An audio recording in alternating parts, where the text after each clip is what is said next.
Salve, salve, rapaziada, tudo bem? Chegamos juntos em mais um vídeo aqui no Tática Didática, dessa vez para falar sobre a pergunta dos milhões, né? Quem vai suceder Adenor Leonardo Bach, o Tite?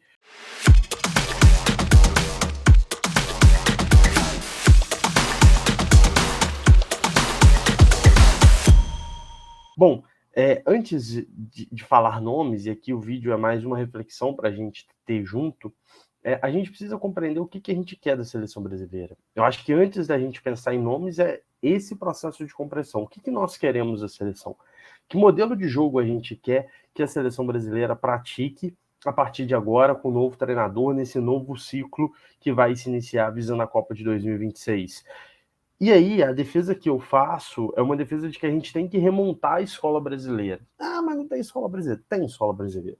O Brasil tem uma escola. Quem nega que o Brasil tem escola é o complexo de vira-latas explicado por Nelson Rodrigues há várias e várias décadas. O Brasil tem uma escola. Qual que é a escola brasileira? A escola brasileira é a escola do 1 contra 1.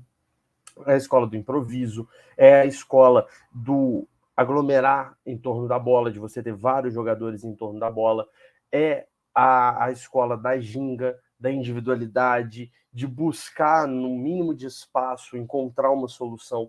Essas são algumas características da escola brasileira. Um jogo mais ofensivo, um jogo propositivo, um jogo que se busca o gol o tempo inteiro. Essa é a escola brasileira e é isso que fez o Brasil ganhar 5 Copas do Mundo e ter sempre jogadores no topo do nível mundial. E que, inclusive, faz com que grandes clubes da Europa venham aqui no Brasil e busquem os nossos talentos quando eles estão surgindo para levar para fora, como é o caso do Neymar, como é o caso do Vini Júnior, como é o caso do Endrick agora, como é o caso do Paquetá. Enfim, então os clubes europeus, eles não vêm para cá à toa. Eles já querem pegar esse moleque que está começando aqui e levar para a Europa. Mas é óbvio que quando ele chega na Europa, ele perde algumas características da escola brasileira, porque ele passa a ser incorporado no modelo de jogo que é praticado lá fora. Então, isso é uma outra questão. Agora, a gente precisa compreender esse processo de que nós temos uma escola brasileira e que o Brasil precisa voltar a ter essa escola. E por que isso é importante? Porque outros países do mundo fazem essa discussão. Então, a Argentina, por exemplo, mesmo que tenha chegado à final da Copa do Mundo, e esse vídeo está sendo gravado antes da final, então, né, se ganhou, se perdeu, independentemente disso, mas a forma como o Scaloni colocou a seleção na Copa do Mundo é alvo de críticas dos argentinos, porque foi uma seleção que não respeitava as características do futebol argentino. Pode até ganhar, mas se a gente pegar o histórico da competição, veremos muitas críticas ao modelo de jogo que foi praticado pela seleção argentina. A Espanha, por exemplo, já se discute o fim do tic-tac. Já tem muita gente, inclusive, falando que a queda para Marrocos na Copa de 2022 marcou o fim do tic-tac. E por que o tic-tac deu errado? Ah, porque o tic-tac não serve? Não, o tic-tac deu errado porque a Espanha não consegue ter jogadores que façam com que o tic-tac tenha um aspecto primordial, que é o improviso, que é a ruptura. Porque quando o tic-tac atingiu o auge, com o Barcelona, você tinha o Messi e o Iniesta que tinham o drible, que tinham o improviso, que tinham um jogo que não era 100% mecânico, do toca, vai, passa, toca, me voe, toca, me voe. Não, você deixa o jogo menos mecânico, você deixa o jogo menos travado quando você tem jogadores como Messi e Iniesta. E a geração espanhola não tem. Então você precisa modificar o processo de jogo.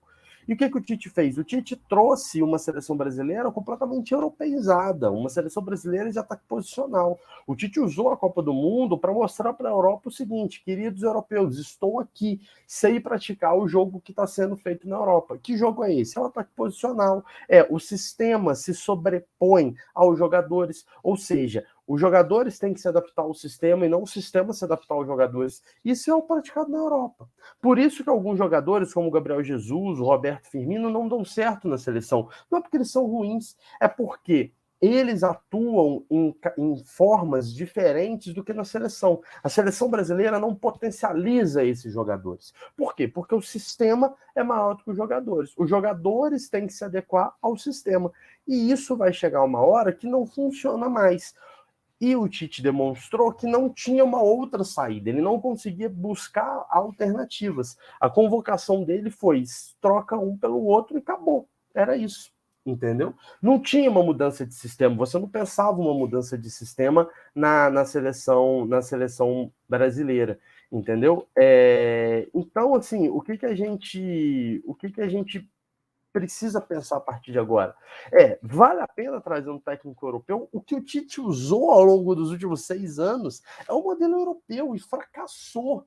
A gente não conseguiu chegar numa semifinal de Copa do Mundo. Por quê? Porque o sistema era europeu. Porque o Tite colocou para funcionar na seleção o jogo europeu. Então, assim, o que um treinador europeu que tem essas características do Tite vai fazer de diferente do que o Tite já fez durante 6 anos? Não vai fazer. A não ser que você traga um treinador que conheça a escola brasileira, conheça os padrões brasileiros, conheça o que as pessoas, o que nós brasileiros gostamos de uma partida de futebol, e aí pode dar certo, ou então algum treinador que não conheça a escola brasileira, mas que não tenha a filosofia de o sistema de jogo é maior que os jogadores.